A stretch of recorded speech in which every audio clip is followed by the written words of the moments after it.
The year is 1776. Across the Atlantic, 13 colonies have dared to defy the might of an empire. Their Declaration of Independence still smells of fresh ink, bold words of liberty echoing through a world ruled by kings. But as muskets crack and cannons thunder, one truth becomes painfully clear. Words alone will not win a war. Washington's men were barefoot in the snow. The treasury was empty. And in the candlelit halls of Philadelphia, the founders whispered what none dared to say aloud. Without help, we are doomed. But who would help them? Europe's kings saw them as rebels, idealists chasing an impossible dream. All except one nation, quietly burning with revenge. France. Even before independence was declared, secret plans were already in motion. In 1775, the Continental Congress formed the Committee of Secret Correspondence, America's first spy network. Their mission?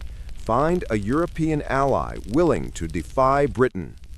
Enter Pierre-Augustin Caron de Beaumarchais, a French playwright, arms dealer, and royal spy, with friends in every salon and enemies in every ministry. In a secret memo to King Louis XVI, Beaumarchais proposed a daring plan. We will help the Americans, but in shadows, through fake companies, hidden cargoes, and false names.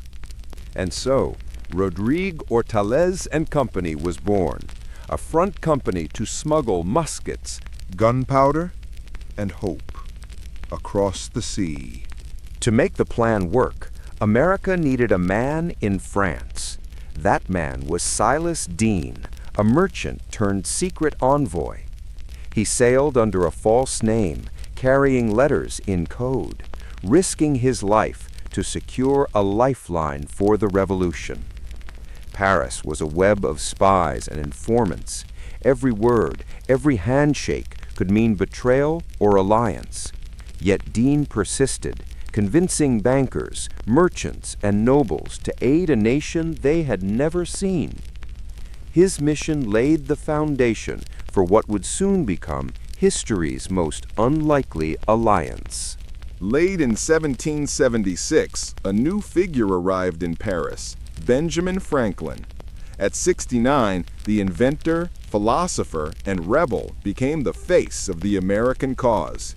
His simple fur hat, worn coat, and quiet wit enchanted the French elite. To them, Franklin was more than a diplomat. He was the embodiment of the Enlightenment. Franklin didn't beg for help. He inspired belief. He spoke of liberty, justice, and courage, the same ideals Voltaire and Rousseau had written about. Slowly, the salons of Paris began to whisper a new word with wonder, l'Amérique. While Franklin charmed the salons, Silas Deane and Beaumarchais worked the shadows. Shipments of muskets left French ports under false flags. Cargo lists were forged, captains sworn to secrecy. Each voyage risked war if discovered. British spies prowled the docks, bribing officials, intercepting letters. Yet somehow, the supplies made it through. Powder from France would later roar in the battles of Trenton and Princeton, unseen proof of a secret alliance already alive. In 1777, the revolution teetered on collapse. But then, at Saratoga, the impossible happened. The Americans defeated an entire British army. Over 5,000 troops surrendered, and that victory changed everything.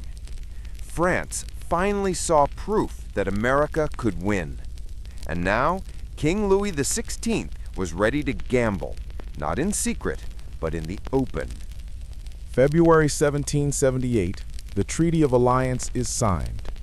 France formally recognizes the United States of America. For the first time, a European power stands beside the colonies. French warships sail, French soldiers march, and a new chapter of the Revolution begins. From the shadows of secrecy, a new world was born. Without France's covert aid, the muskets, the money, the diplomacy, America's dream of freedom might have died in the snow of 1776. But through courage, cunning, and secrecy, the alliance reshaped the world. The secret French alliance remains a story of shadows, a reminder that sometimes the greatest battles are fought without ever firing a shot.